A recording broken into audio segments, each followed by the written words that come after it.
Hello, my name is Jasmine Lee, and I am not your mama's astrologer. Welcome to the week, y'all. Hoo-hoo. I think that this is a turning point week. Not only are we moving in to spooky season, which as a Libra myself fills my heart with gladness, but we get to have a full moon eclipse in Pisces this Tuesday.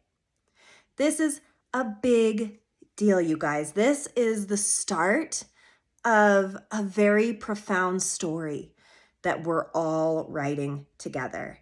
It's big deal stuff.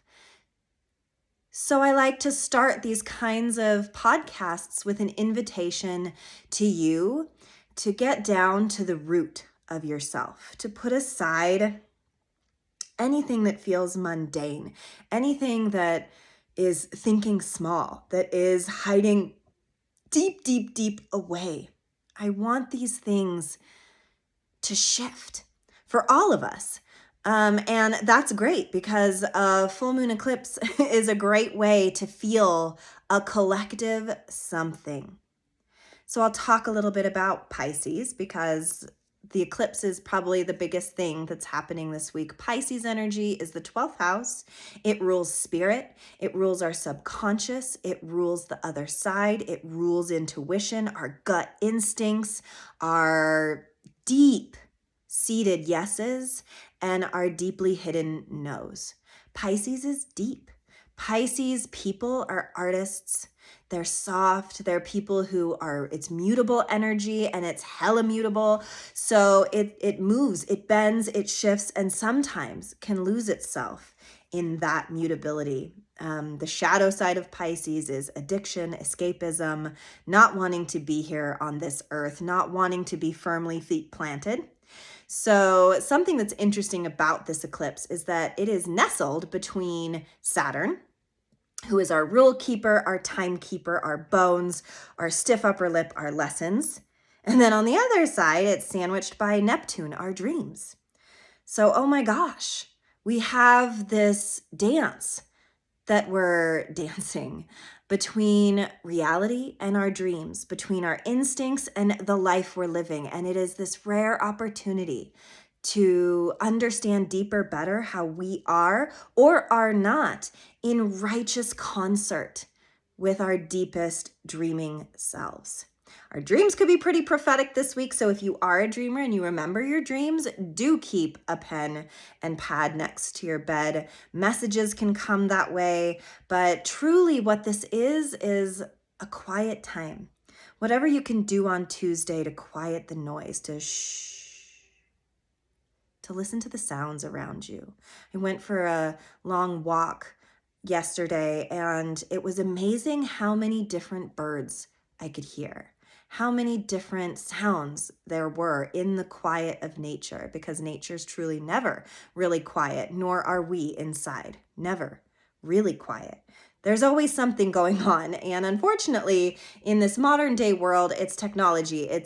Gosh, we've been having a lot of conversations about AI. It's the new generation knocking on our door, and yet we're forgetting to listen to the grasshoppers jumping in the leaves and the frogs that come out right when it's about to get dark and damp, and the geese transitioning to their new place for the season. We forget that we are in righteous concert with ourselves and the universe. And when we disconnect ourselves from these things, we become listless.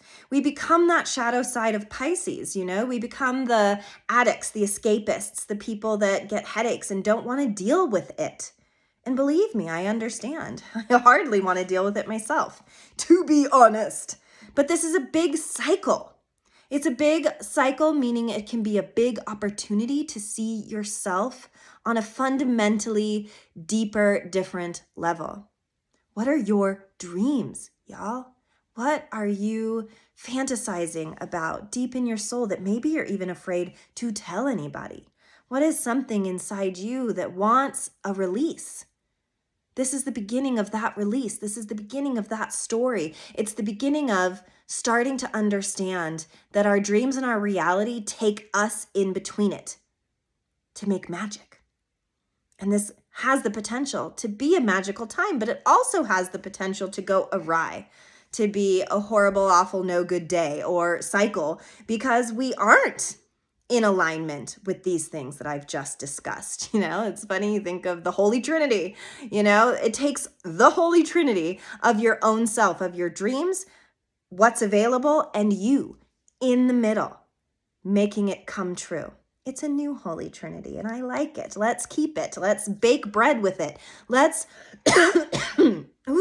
plant some seeds with it. Let's make some of the best goddamn lemonade we've ever made in our lives, because it's time. It's time to harness what is inside of us in a way that we have never done before. And in that way, and if we can look at it in that perspective, it's a very exciting time.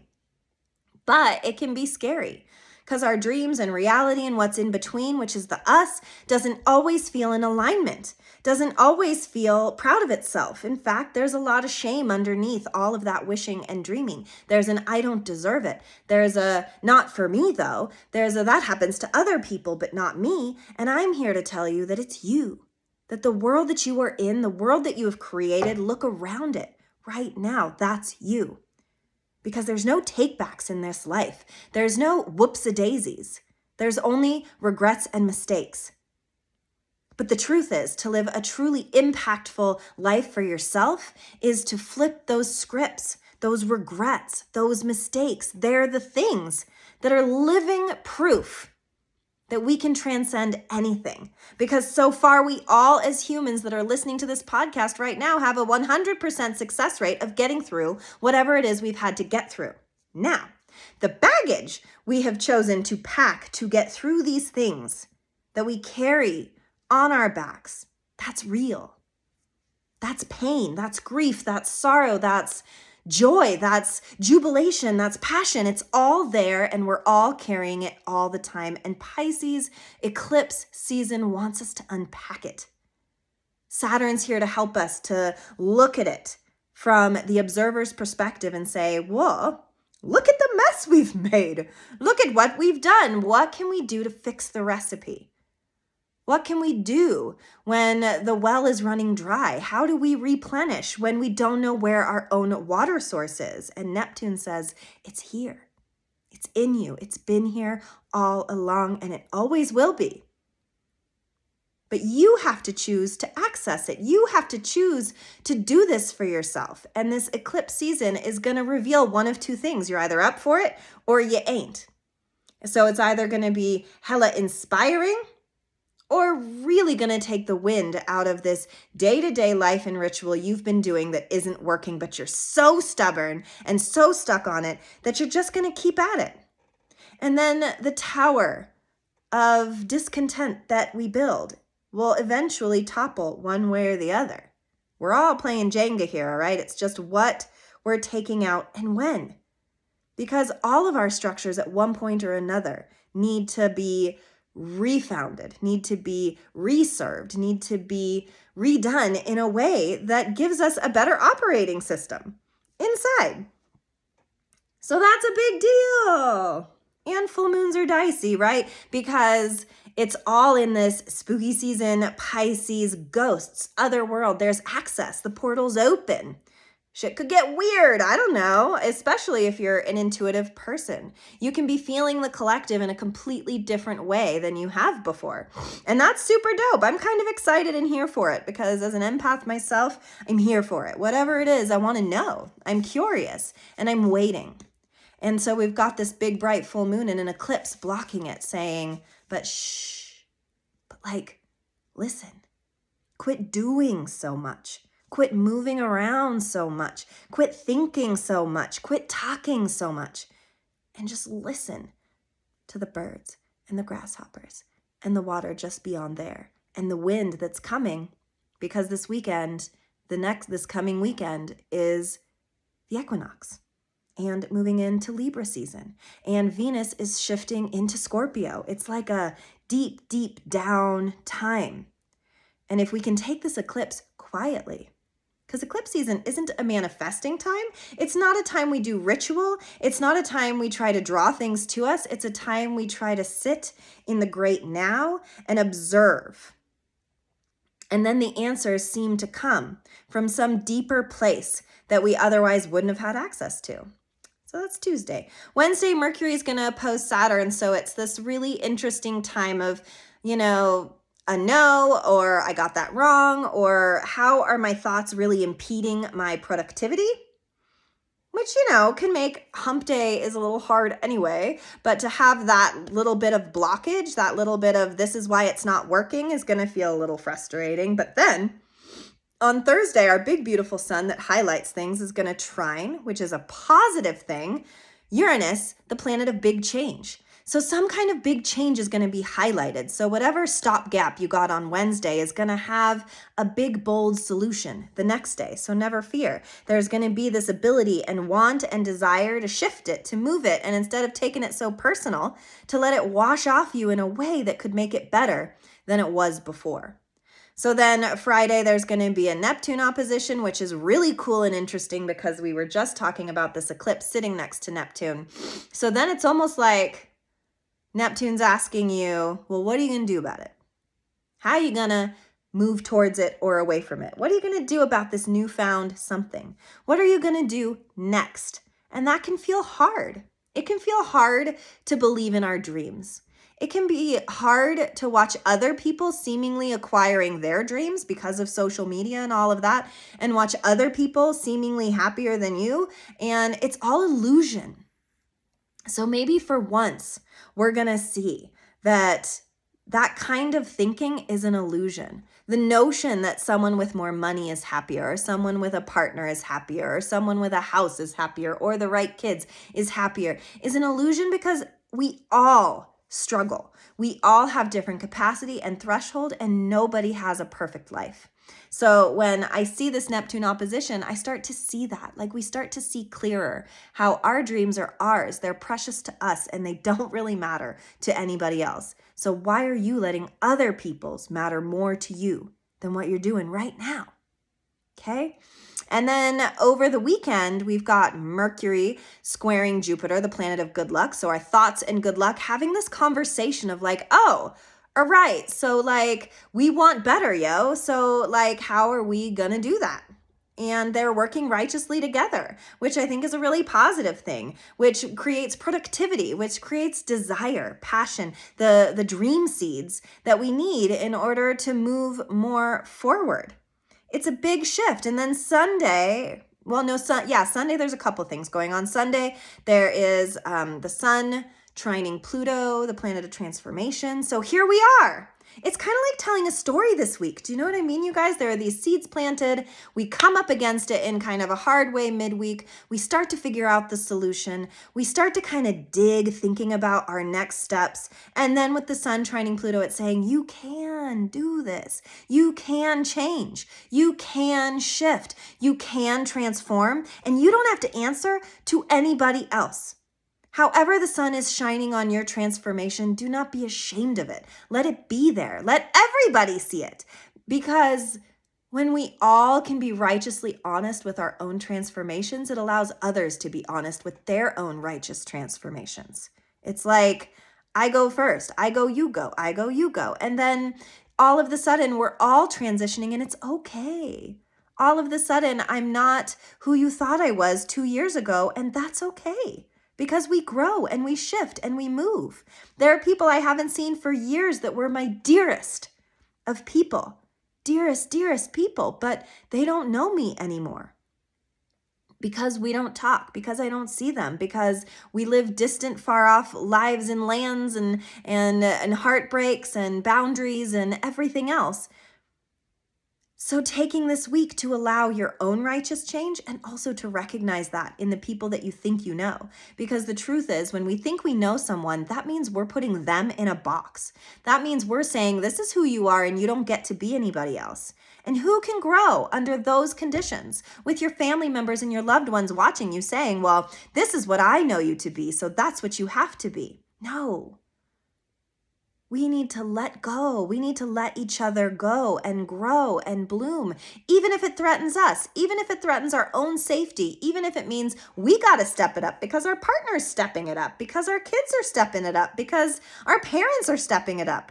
God forbid.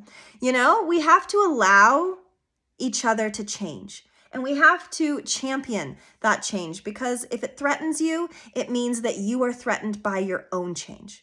It means you don't want to grow too. And so you want to hold that person down so that you don't got to figure it out.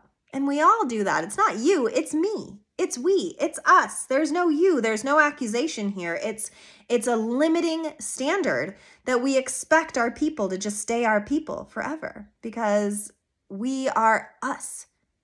You are the only you, and you belong to you and no one else. Living under someone else's standard just won't do. And that's kind of the vibe of this week. And hopefully we can all vibe it together.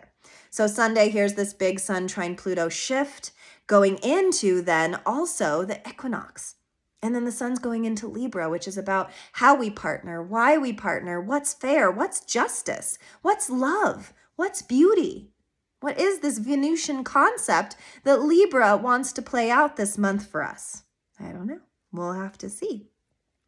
And then Venus is going to have its own little Pluto square. How we love transforming, right? What I just said, letting go, letting love grow, not out of expectation or what you know, but out of anticipation of what we don't know in each other, what we don't see yet, the potential.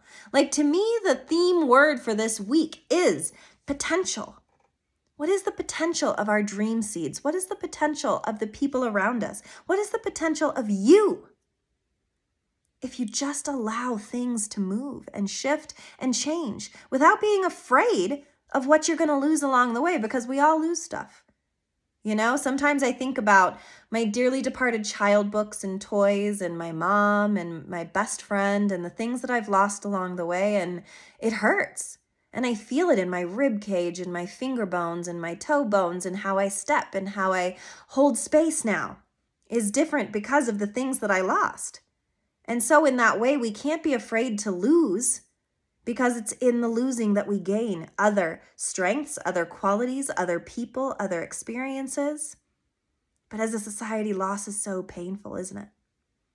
And I think this week is here to give us a little nugget of truth about it, a little glimpse of what's possible when we really empower ourselves to be the most enhanced, uplifted version of ourselves, loss and all, and see what we can gain from that place. So how we love is going to go through a big transition. And then Venus is going from Libra, which is very loving, very kind, wanting to get along, into Scorpio, wanting the deep, deep, deep relationships, wanting the authentic self exchange with other, wanting to be the most truest version of our fears, the most truest version of our loves, the most truest version of our growth. That's where we're headed.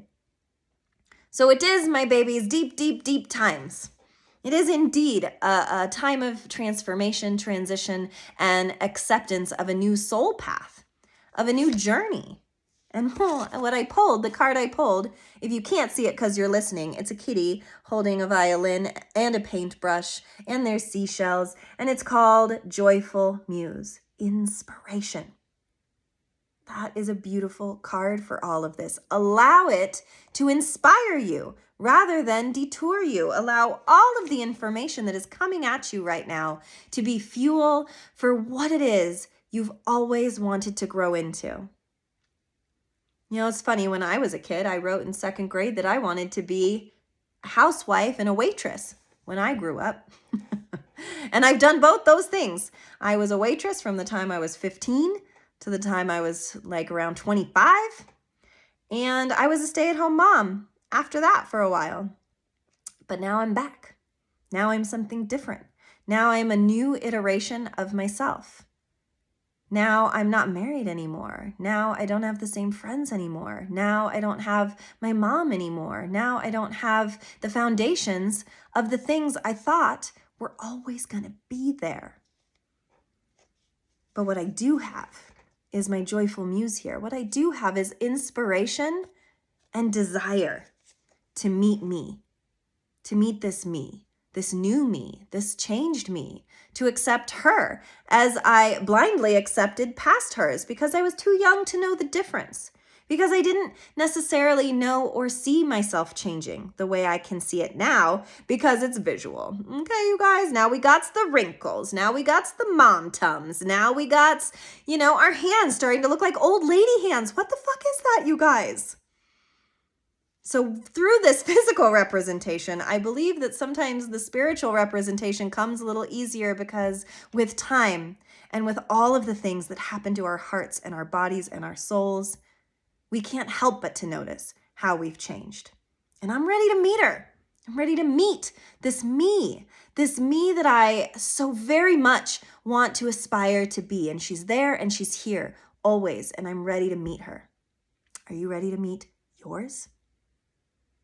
Thank you for joining me. I would so much love you to subscribe to my podcast, to share me around, to do all of the things. This week, I am offering Zoom 30-minute eclipse readings of where all of this big astrology falls personally in your chart, how you can harness it, in what sectors of your life you can shapeshift it, and how you can work with the energy to really become this deeper version of yourself. All you got to do is reach out and message me on any of my platforms to book a reading. They are limited. Thank you guys again so much. Until we meet again, which will be the next week, I hope this soul transformation feels inspiring.